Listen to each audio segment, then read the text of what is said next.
Student, welcome to SUI online chemistry classes for class 12 Hindi medium. Student, इसके पिछले video में मैंने आपको डाई नाइट्रोजन बनाने की विधियाँ तथा उसके रासायनिक गुणों के बारे में बताया था। आज मैं इसका दूसरा compound that is the nitric acid के बनाने की विधियों के बारे में बताने जा रही हूँ। Nitric acid,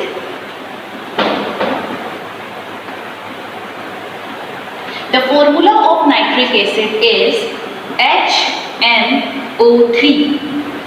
first of all nitric acid बनाने की प्रयोगशाला विधि that is the lab method. प्रयोगशाला में nitric acid potassium nitrate that is KNO3 की अभिक्रिया H2SO4 से कराने से प्राप्त होता है। HNO3 and potassium hydrogen sulfate. KHSO4 is the potassium hydrogen sulfate and HNO3. When KNO3 react with H2SO4, it gives the vapors of nitric acid and potassium hydrogen sulfate. Vapors के form में मिलता है। After the condensation of the vapors of nitric acid, it convert into their liquid form. जब इसकी vapors को संघनन करेंगे, ठंडा होगा तो ये अपने द्रव फॉर्म में बदल जाएगा। ये क्या है स्टूडेंट? ये है लैब मेथड, प्रयोगशाला विधि नाइट्रिक एसिड बनाने की। अब हम आते हैं औद्योगिक विधियाँ, that is the industrial process. Industrial process, industrial process की अगर बात करें तो there are two methods for the preparation of nitric acid, that is the Birkeland method. Birkeland method. This method is also known as arc method or arc method. And the second method is Ostwald method. Ostwald's method. मैं आपको यही बता दूं, Ostwald method is effective than the Birkeland Eyde method. जो हम लोग अभी use कर रहे हैं इंडस्ट्री में, जो आजकल यूज़ होता है वो ओस्टवर्ल्ड मेथड होता है, ब्रिकलैंड आइड मेथड यूज़ नहीं होता है। इसका रीज़न ये है, Birkeland Eyde method takes lot of energy for the formation of nitric acid. ये बहुत ज़्यादा एनर्जी कंजप्शन करता है, बहुत ज़्यादा इसमें एनर्जी का रिक्वायरमेंट होता है, हीट का रिक्वायरमेंट होता है for the preparation of nitric acid as compare to Ostwald method. इसलिए Ostwald method is better method, better industrial process as compare to Birkeland Eyde method. But हम लोगों को यहाँ पे पढ़ने दोनों मेथड है। तो अब मैं स्टार्ट करने जा रही हूँ Birkeland Eyde method.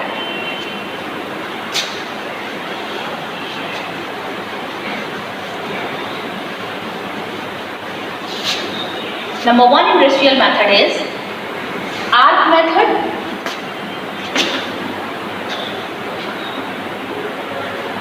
Brickland Eyde method.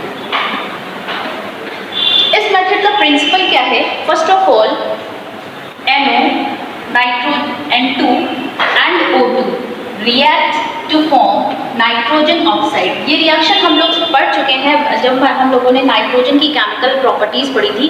When nitrogen is combined with oxygen it form unstable nitrogen oxide. Because it is unstable, it is further react with water with oxygen to form nitrogen dioxide. Nitrogen N2 and O2 react करके पहले NO बनाता है। NO unstable होता है, इसलिए ये further oxygen से react करके नाइट्रोजन डाइऑक्साइड बनाता है। These two reactions are same here.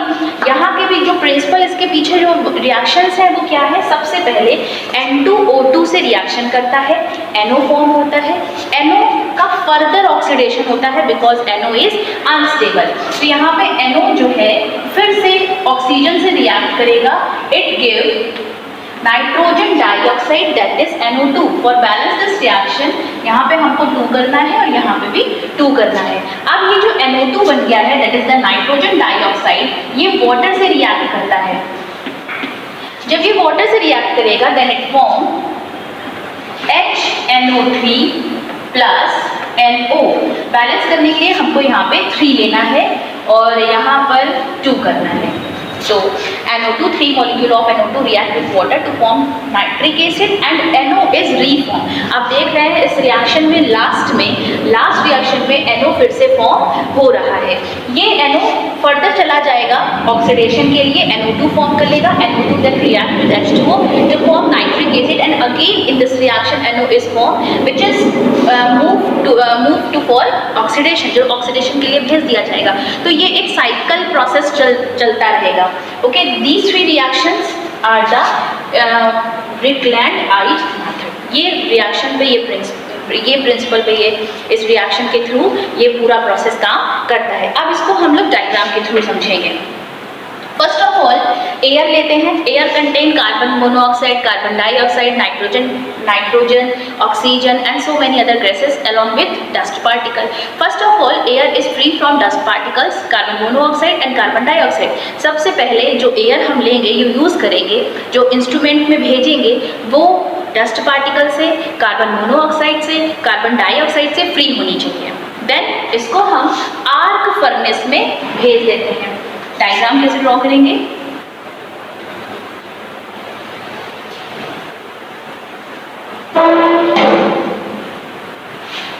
It is arc furnace.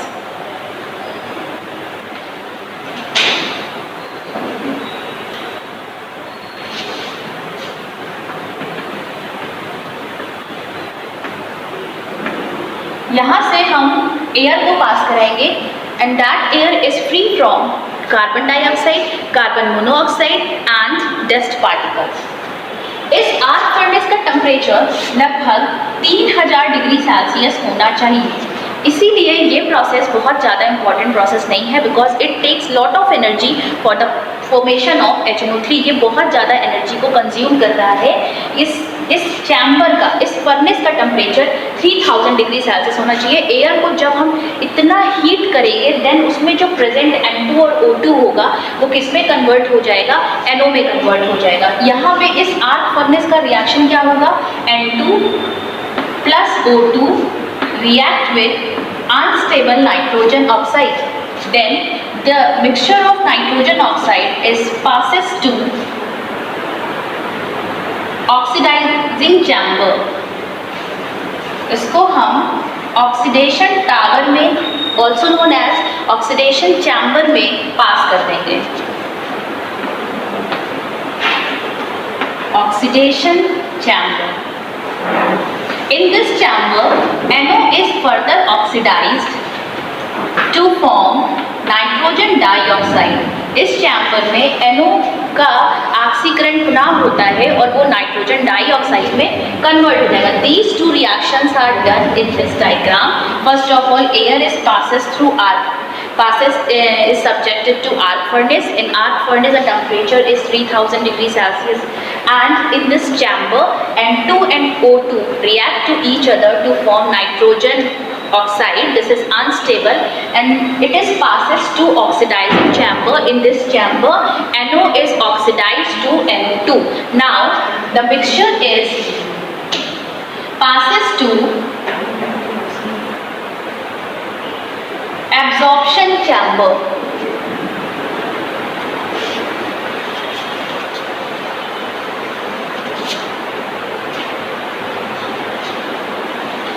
Mixture को एब्जॉर्प्शन चैम्बर में पास कर देंगे। It is absorption tower, is also known as chamber. इस चैम्बर में वाटर ऊपर से गिरता है, इट इज वाटर। यहाँ से पास हुआ NO2 and this NO2 react with H2O to form NO2, react with H2O to form nitric acid, that is HNO3, and NO is reformed। NO is gaseous in nature, so it move here, and HNO3 is in liquid state, it is collected from that place। HNO3, NO is formed, it is passes to further oxidizing chamber। In this chamber, NO is oxidized to NO2, that NO2 is subjected to absorption chamber which is react with water to further form nitric acid and NO। फिर तो cyclic process ये चलता रहेगा. This is all about the Birkeland Eyde method. In this method first of all air which is free from the carbon monoxide, carbon dioxide and dust particle passes to arc furnace. In this chamber the temperature maintained at 3000 degrees Celsius and the mixture of NO is passes to oxidizing chamber. Further NO is oxidized into NO2 and this NO2 react with water to form HNO3. Now we move to next method, that is the Ostwald method.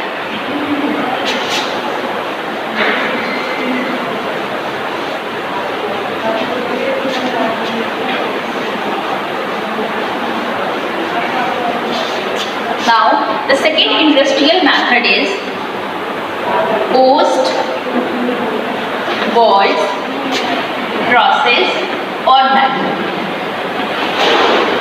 In this method, ammonia is oxidized in the presence of platinum catalyst at 800 degrees Celsius temperature to form NO and water.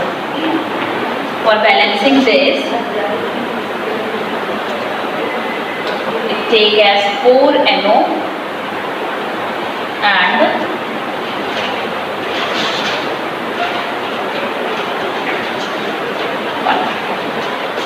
When 4 molecule of ammonia react with 5 O2 in the presence of platinum catalyst at 800 degrees Celsius temperature, it oxidizes to nitrogen oxide. Then this nitrogen oxide is further oxidizes into nitrogen dioxide.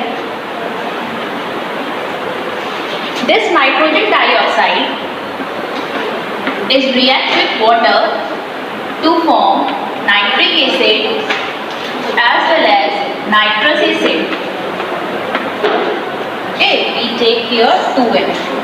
Okay, HNO3 भी बनता है, HNO2 भी बनता है, तो HNO3 यही पड़ा रहेगा. This HNO2 that is the nitrous acid dissociate into HNO3 and NO and water. For balance this, here we take 3 HNO2 and 2. These are all the reaction of the Ostwald process. In this process, ammonia is oxidized and आप लोग देख रहे हैं temperature कितना कम हो गया है 800. उस प्रोसेस में जहाँ टेम्परेचर 3000 डिग्री सेल्सियस रिक्वायरमेंट था और फर्दर बच्चों ये रिएक्शन जो होती है यहाँ पे -21.6 kilo calorie energy. It means it is exothermic in nature reaction. Exothermic है तो ये टेम्परेचर में हमको देने की नीड नहीं होती है. ये रिएक्शन से इतना टेम्परेचर निकल रहा है कि चैम्बर का जो हीट है मेंटेन रहता है. तो ये प्रोसेस जो है बेनिफिशियरी है than as compare to next process that is the Birkeland Eyde method. उसमें जो है बहुत ज़्यादा टेम्परेचर रिक्वायरमेंट था. यहाँ पे सबसे पहले अमोनिया की रिएक्शन हम ऑक्सीजन से कराएंगे. Platinum catalyst and 8000 degree Celsius इस रिएक्शन को लगेगा करने में. NO बनेगा. NO is further oxidized into O2 by O2 to NO2. इस NO2 की रिएक्शन हम वाटर से कराएंगे. यहाँ पर HNO3, HNO2 both are formed. HNO3 बना रहेगा. Nitrous acid, it is nitric acid and it is nitrous acid. Nitrous acid is unstable acid. It is dissociate into HNO3, NO and water. In last reaction, NO is reformed, which is further oxidized into NO2. यहाँ पे भी एक cycle process चलेगा. ये NO last में मिल जाएगा. ये NO further oxygen से रिएक्ट करके NO2 में कन्वर्ट हो जाएगा. अब इसको हम लोग डायग्राम से समझते हैं. These are all the reaction of the principle of Ostwald method.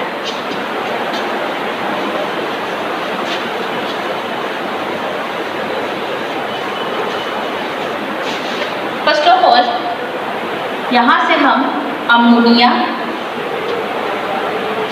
And oxygen के मिक्सचर को catalytic chamber is that chamber in which PT is placed. Platinum यहाँ पे हम लोग ले रहे थे कैटलिस्ट के फॉर्म में. तो यहाँ पे ये जो फर्स्ट चैम्बर बनेगा वो बनेगा कैटालिटिक चैम्बर जिसमें ये platinum present as a catalyst. It is PT plates, platinum plates. यहाँ पे NH3 एंड O2 को यहाँ से पास कराएंगे. It is catalytic tower or also known as catalytic chamber. इस catalytic tower की रिएक्शंस क्या होंगी? NH3 and O2 react to form NO and water. इस पूरे मिक्सचर को that is NO plus water oxidation tower में पास करा देंगे.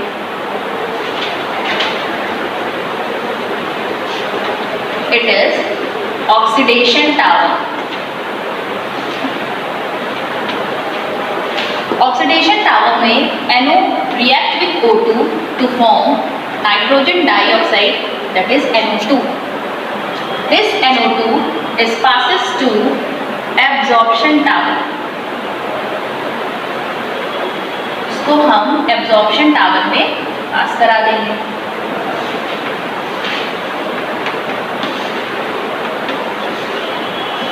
एब्जॉर्प्शन टावर में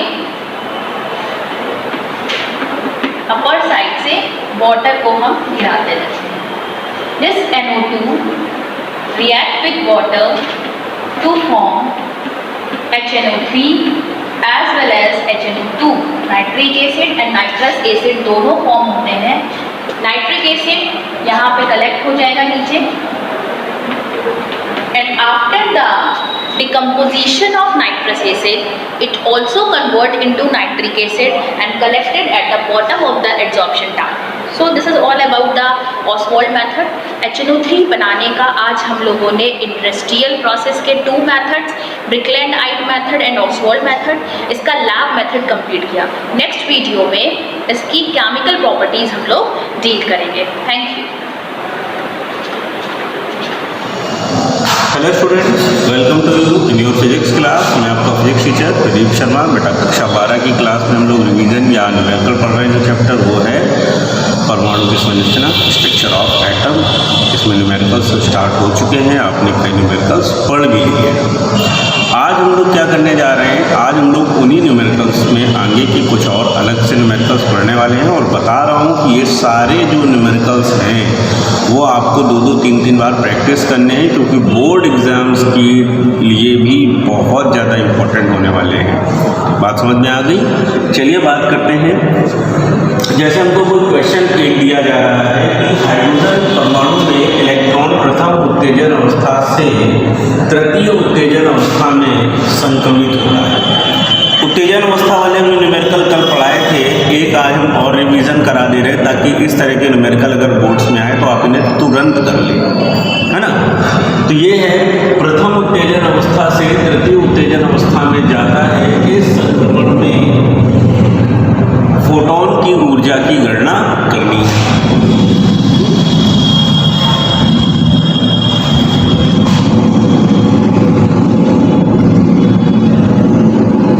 ये जो होती है ये होती है ग्राउंड स्टेट. ग्राउंड स्टेज पर क्या होता है? किसी भी प्रकार में उत्तेजन नहीं है. ग्राउंड स्टेज का मतलब क्या हुआ कि अगर इसके पास 13.6 EV ऊर्जा है माइनस की, तो ये 13.6 भी रहेगी. तब अगर इसके पास इतनी ऊर्जा है तो उत्तेजित नहीं हुआ. उत्तेजित होने का मतलब होता है कि अगर हमने इसको बाहर से कुछ अतिरिक्त ऊर्जा दे दी तो ये इसने अगर वो ऊर्जा अवशोषित कर ली तो ये उत्तेजित हो जाएगा, और उत्तेजित होगा तो किसी ऊंची कक्षा में जाएगा. तो वही बात है कि प्रथम उत्तेजन अवस्था, इसकी प्रथम उत्तेजन अवस्था कब बनेगी? जब ये N1 बराबर 1 से N1 N2 बराबर 2 पे जाएगा. ध्यान से देखो, तो इसकी ये जो हो गई इसे हम लोग कहेंगे प्रथम उत्तेजन अवस्था. ये जो हो गई ये हो गई द्वितीय उत्तेजन अवस्था, और ये जो हो गई ये हो गई तृतीय उत्तेजन अवस्था. ठीक है. तो अब इनकी अलग अलग एनर्जी निकालिए. ये होती है E1. ठीक है, क्यों? क्योंकि इसके लिए n का मान कितना है? 1. ये है n का मान 2, ये है n का मान 3, और ये है n का मान 4. समझ रहे हो? प्रथम उत्तेजन अवस्था कब मिलेगी? जब n बराबर 2 पर होगा. द्वितीय उत्तेजन अवस्था कब मिलेगी? जब n बराबर 3 पर होगा. तृतीय उत्तेजन अवस्था कब मिलेगी? जब n बराबर 4 पर होगा. तो उसके बाद अब हमें क्या करना है? अब हमको क्वेश्चन पढ़ना है, और क्वेश्चन को पढ़ के फिर अब हमें समझना है कि हमको क्या कह रहा है. देखो, इस क्वेश्चन में कह रहा है कि प्रथम उत्तेजन अवस्था से कहा जा रहा है तृतीय उत्तेजन अवस्था पे जा रहा है. यानी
और इन दोनों ऊर्जा स्तरों का अंतर ज्ञात करना है।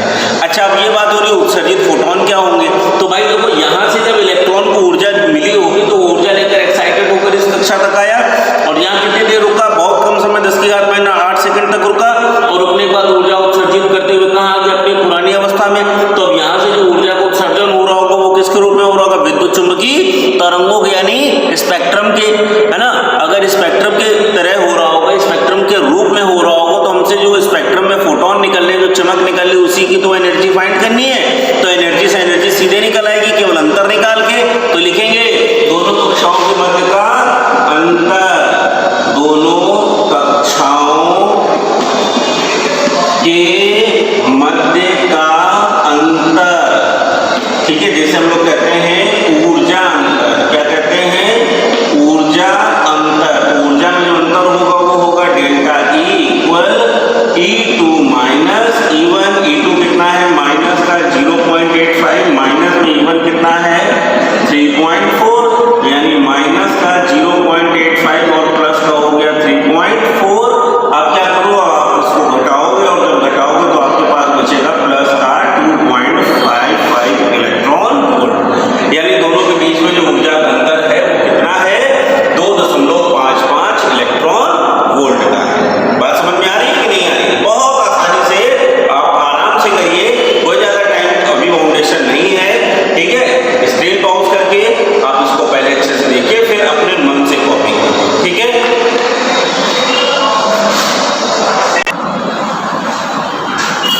अगला क्वेश्चन भी जो दिया गया है, ये आपका एनर्जी यानी ऊर्जा से संबंधित है, लेकिन इसको आप दो अलग अलग प्रकार से लगा सकते हैं, ठीक है। ध्यान से देखना है कैसे। तो देखो, जैसे इसमें दिया गया है कि एक द्विआयनिक तत्व लिथियम है। लिथियम में द्विआयनित का मतलब होता है इससे 2 इलेक्ट्रॉनों का उत्सर्जन हो चुका है, ये 2 इलेक्ट्रॉन आयनित कर चुका है। तो अब इसके पास अंतिम कोश में 1 इलेक्ट्रॉन बचना है, अर्थात अंतिम कोश में 1 इलेक्ट्रॉन बच रहा है, तो हाइड्रोजन के जैसा तत्व हाइड्रोजन सदृश्य है, ठीक है, लाइक हाइड्रोजन एटम है। तो बताया जा रहा है द्विआयनिक Li++ हाइड्रोजन परमाणु के समान है, समकक्ष है, जिसका परमाणु क्रमांक सबको पता है। लिथियम में तो कितना होने वाला है परमाणु क्रमांक, एटॉमिक नंबर 3, ठीक है। जब यह अपनी प्रथम कक्षा से तृतीय कक्षा में संक्रमित हो जाए, जो इलेक्ट्रॉन है वो भी ग्राउंड स्टेट इसकी क्या है, प्रथम कक्षा है, तो ये प्रथम कक्षा से जब ये तृतीय कक्षा तक संक्रमित होकर जाएगा, तो इस संक्रमण में इसकी तरंग दैर्ध्य की हमें क्या करनी है, गणना करनी है, ठीक है। क्वेश्चन समझो, फिर से वही है, ग्राउंड स्टेट यानी प्रथम कक्षा से तीसरी कक्षा में जाना है, ठीक है। तो इस समय आपको क्या करना है, इस समय आपको जो भी संक्रमण होगा उस संक्रमण की तरंग दैर्ध्य फाइंड करनी है, ठीक। तरंग दैर्ध्य फाइंड करने के हमारे पास 2 तरीके हैं, बहुत अच्छे समझना। पहला तरीका, अगर आपको इस क्वेश्चन के लिए पूछा जाएगा तो आप फाइंड कर सकते हो, फॉर्मूला में लिख रहा हूँ, वी नो दैट, केवल उनको पता है कि 1/λ Z² into capital R 1/N1² minus 1/N2²। ये साधारण तत्व के लिए है, यानी जो हाइड्रोजन नहीं है। अगर कोई हाइड्रोजन एटम ही है तो Z की वैल्यू 1 हो जाएगी, और इसके बाद आपको पता है कि सब कुछ आपका एज इट इज रहेगा, ठीक। दूसरी बात ये है कि तरंग दैर्ध्य फाइंड करनी है तो आपको पता होना चाहिए 12375 डेल्टा E यूज करते हैं, और तब आपको जो भी तरंग दैर्ध्य मिलती है वो सीधी किसमें मिलती है, एंगस्ट्रॉम में। बस ये याद रहे कि एनर्जी किसमें होनी चाहिए, इलेक्ट्रॉन वोल्ट में होनी चाहिए। दोनों बातें समझ में आ गई कि नहीं आई? समझ में आ गई ना। तो हम क्या कर सकते हैं, इसको अगर कंपटीशन के तौर पे पढ़ने वाले हैं या इसको हम जल्दी करने के तौर पे पढ़ने वाले हैं, तो हम ये फॉर्मूला अप्लाई कर लेंगे और हमें सीधे तरंग दैर्ध्य मिल जाएगी। इस वाले में हमें क्या करना पड़ेगा, पहले E1 निकालना पड़ेगा, फिर E2 निकालना पड़ेगा, तब हम उसका डिफरेंस निकालेंगे, और डिफरेंस निकाल कर जब इसमें रखकर हम कैलकुलेट करेंगे तो हमें वैल्यू मिलेगी, ठीक है। आपके पास करने के दोनों तरीके हैं, और मैं चाहूँगा कि आप दोनों तरह से करके खुद देखिए कि हमें इसमें प्रॉब्लम क्या आने वाली है।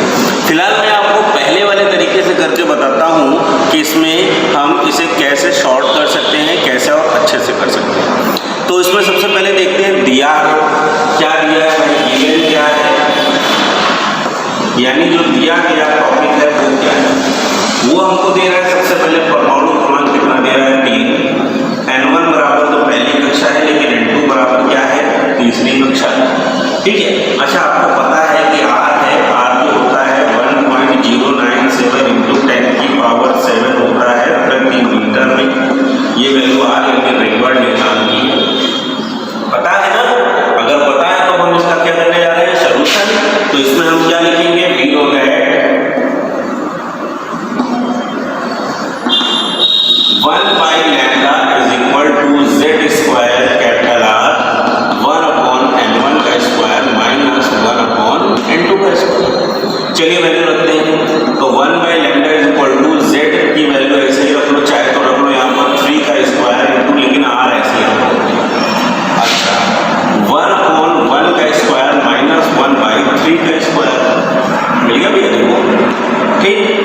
अब क्या करना है, तो भाई पहले स्क्वायर ब्रेक किया जाएगा तो 9 आ जाएगा, R आ जाएगा, यहाँ पर रखेंगे तो 1 by 1 माइनस 1 by 9, एलसीएम ले लो भैया, आता है ना। तो क्या आएगा 9 इंटू R, यहाँ पर आ जाएगा 9 माइनस 1 बाई कितना आएगा 9, तो ये आ गया 1 by lambda is equal to 9 into capital R into 8 upon में क्या आ गया 9, देखो खत्म हो गया। तो हमें क्या निकालना है, लैम्डा निकालना है। तो 1 by lambda is equal to कितना आ गया है 8R, यानी लैम्डा इज इक्वल टू कितना होगा 1 by 8R, यानी 1 by 8R की वैल्यू 1.097 इंटू 10 की पावर 7 मिल गया कि नहीं मिला। अच्छा ये वैल्यू रखने के बाद हम निकालेंगे इसका आंसर। तो जब हम इसका आंसर निकालेंगे तो क्या करेंगे भाई, इसका डिवाइड करेंगे, सबसे पहले 7 ऊपर जाएगा, माइनस का होगा 1 by 8 इंटू 1.097 इंटू 10 की पावर माइनस 7। अब जब हम इसको कैलकुलेट करेंगे तो हमारे पास वैल्यू आएगी 0.1378 के आसपास इंटू 10 की पावर माइनस 7। ठीक है, 1.13 इंटू 94 आएगी, सॉरी। ठीक है, अब क्या करो भाई, दशमलव हमें आप चूंकि तरंग है पावर 10 की रात माइनस 10 में होनी चाहिए, तो 3 अंक पहले आप दशमलव लेके जाएंगे, तो ये आ गया 113.94 गुणे 10 की घात माइनस 10 मीटर में। ये आपकी तरंग आ गई है, और इसी को आप लिख सकते हैं तो 113.94 एंगस्ट्रॉम में, ये भी आपका आंसर है। बात समझ में आ गई कि नहीं है। अच्छे से समझना है, अच्छे से पढ़ना है, अच्छे से करना है, तो इन सारी चीज़ों को हमें फॉलो करके चलना है। याद रहे हर फॉर्मूले जो हैं वो आपको अपनी कॉपी पे लिख के रखने हैं। अगर कुछ समझ में नहीं आए तो बताओ, मैं फॉर्मूले आपको अलग से वीडियो बना के भेज दूँगा। ठीक है, फिलहाल इसके लिए भी स्क्रीन पॉज करके आप इसे कंप्लीट कीजिए, मिलते हैं आगे। Good morning class. Last chapter पे आप लोगों ने देखा था, हम लोगों ने बात की थी डेटाबेस मैनेजमेंट सिस्टम की और रिलेशनल डेटाबेस मैनेजमेंट सिस्टम की। उसमें हम लोगों ने पढ़ा था डीबीएमएस में। डीबीएमएस क्या होता है, डेटाबेस मैनेजमेंट सिस्टम, यानी डेटाबेस को मैनेज करने के लिए हम लोग डीबीएमएस का यूज करते हैं। और अगर हम लोग मॉडिफिकेशंस की तरफ जाना होता है तो हम लोग आरडीबीएमएस का यूज करते हैं। आरडीबीएमएस होता है हमारा रिलेशनल डेटाबेस मैनेजमेंट सिस्टम, जहाँ पे हम लोगों ने क्या पढ़ा, हम लोगों ने 1NF, 2NF, 3NF, BCNF, जो डिफरेंट टेबल्स की उनको डिफरेंट फॉर्म्स में चेंज किया, और चेंज करने के बाद डेटा को एक ऐसे रूप में ले आया, एक ऐसे तरीके में ले आया, एक ऐसे मेथड में ले आया जहाँ से हम लोगों को क्वेरी करना आसान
सारे ही लोगों ने इसको एक्सेप्ट किया। इसका एक्सेप्टेंस जो है सारे ही वर्ल्ड वाइड है, पूरे सारे कंट्रीज में। उसके बाद इसमें क्या होता है, it is called C SQL. क्यों ये एसक्यूएल कहेंगे? Because statements are in structured form, क्योंकि इसके स्टेटमेंट किस फॉर्म में थे? स्ट्रक्चर्ड फॉर्म में थे। It is called SQL because statements are structured form. We can make a query, हम लोग एक क्वेरी कर सकते हैं यूजिंग डिफरेंट पार्ट्स का यूज करके हम लोग क्वेरी कर सकते हैं। इसके बाद इसके पार्ट्स क्या क्या हैं, इसके कौन कौन से वर्जन है। अभी लेटेस्ट वर्जन जो इसका 2016 अभी तक जो यूज किया जा रहा है, उसके बाद अभी इसके नेक्स्ट वर्जन नहीं है। और जो इसका पहला वर्जन था वो आपका 1979 में यूज हुआ था। तो सबसे पहले इसके जो हम लोग डिफरेंट पार्ट्स होते हैं उनको देख लेते हैं। जो इसका पहला पार्ट है उसका नाम है SQL structured query language data definition language. Structured query language data definition language. Commands are present to design the database schema. Command जो होती हैं वो प्रेजेंट होती हैं to design the database schema को डिजाइन करने के लिए। डिफाइंस व्यूज डिफाइन करता है। लॉज जो लॉज होते हैं उनको डिफाइन करता है। एंड कंस्ट्रेंट और जो डिफरेंट नियम होते हैं वो यहाँ पर हम लोग बनाते हैं। कंट्रोल ऑन ट्रांजैक्शन, कोई भी जो ट्रांजैक्शन होते हैं उसमें जो कमांड होती है कमिट एक रोल है, इन दोनों कमांड्स पे भी ये वर्क करता है। इसके बाद हमारा है SQL interactive DML। SQL structured query language interactive DML। DML means data manipulation language. क्या होता है? Means data manipulation language. Manipulate करना मतलब ऑपरेशन करना। मैनिपुलेट करना मतलब ऑपरेशन करना। Command which operates on database, ऐसी कमांड्स जो डेटाबेस पर वर्क करती हैं, जैसे अपडेट, डेटाबेस को अपडेट करना। अपडेट करना मतलब जैसे कोई स्टूडेंट 9th क्लास में उसको 10th में लाना, 10th क्लास वाले को फर्स्ट ईयर में लाना, फर्स्ट ईयर वाले को इंटर में लाना। These are the operation in class. While जो 12th में आया उसको क्या करना? डिलीट करना। जो 12th में आया उसको क्या करना? डिलीट करना। When we use insert command, insert का मीन्स है हमारा कि हम अपने टेबल में कोई भी नया डेटा इंसर्ट करें, या हम लोगों को कोई नई फील्ड इंसर्ट करनी होती है, तो उसके लिए हम लोग उसके लेआउट पर जाकर, उसके स्ट्रक्चर पे जाके हम लोग एक नई फील्ड इंसर्ट कर सकते हैं। अपेंड का मतलब होता है डेटा में चेंजेस लाना।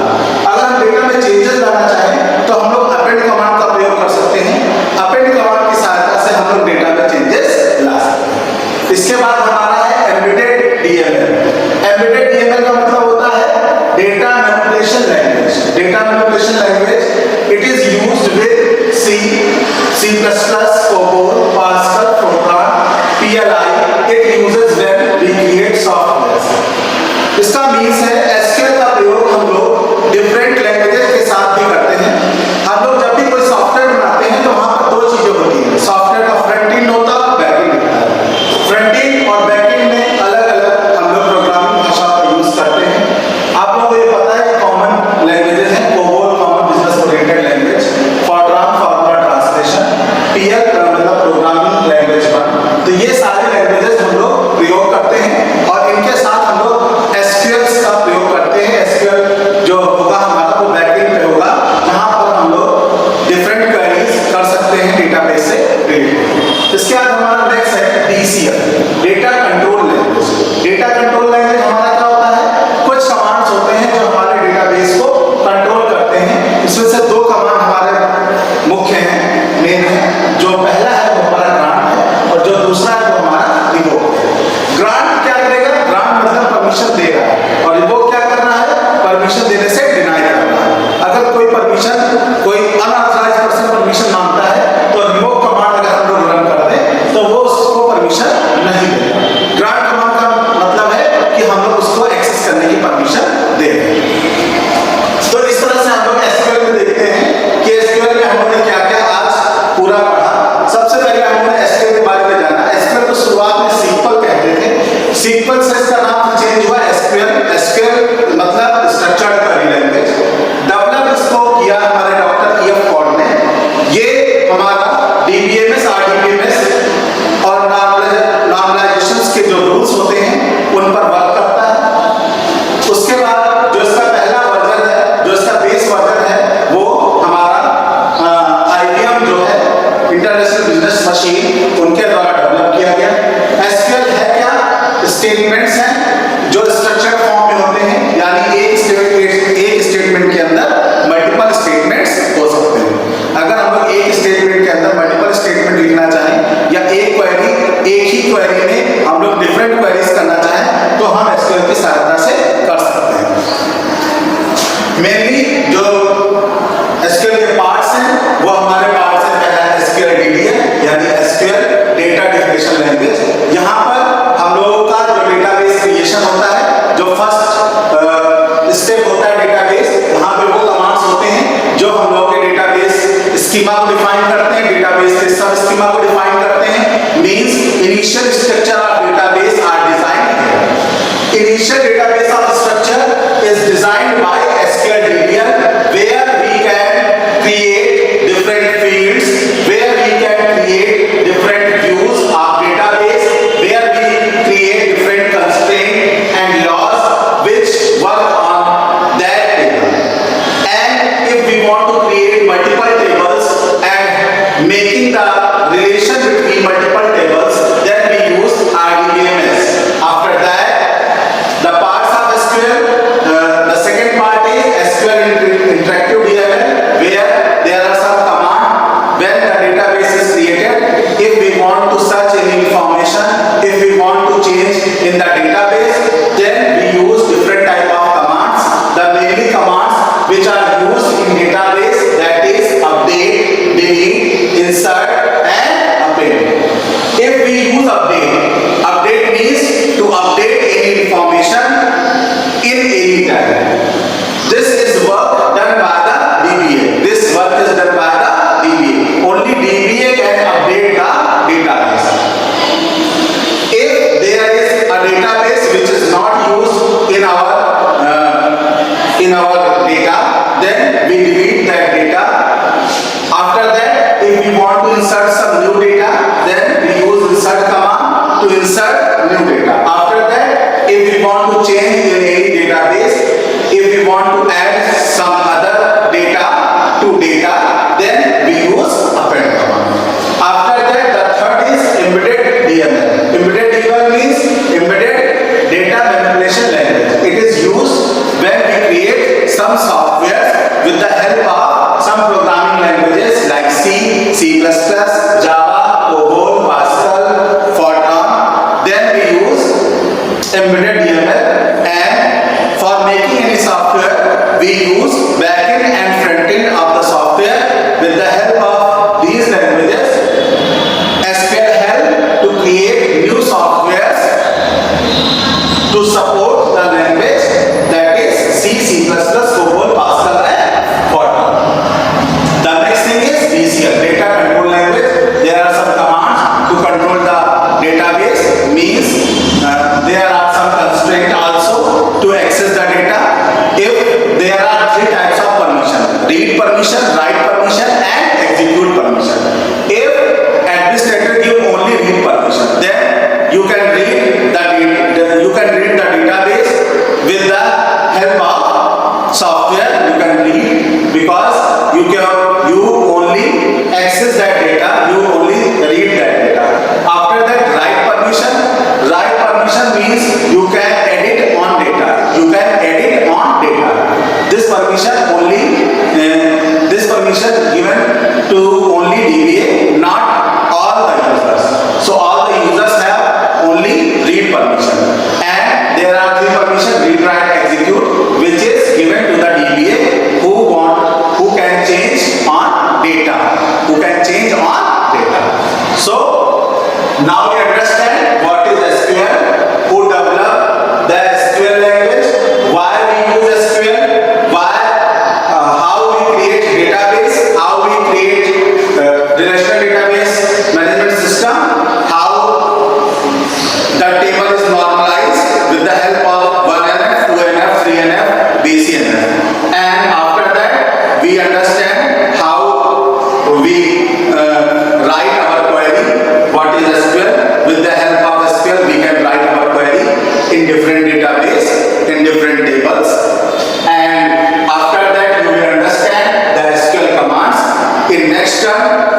discuss about SQL commands which are in the form of group, which are in the form of structure. So now you class understand all the things which I have cleared in this topic, that is SQL, who developed the SQL, where SQL was developed, in which century the SQL is developed, in 1970.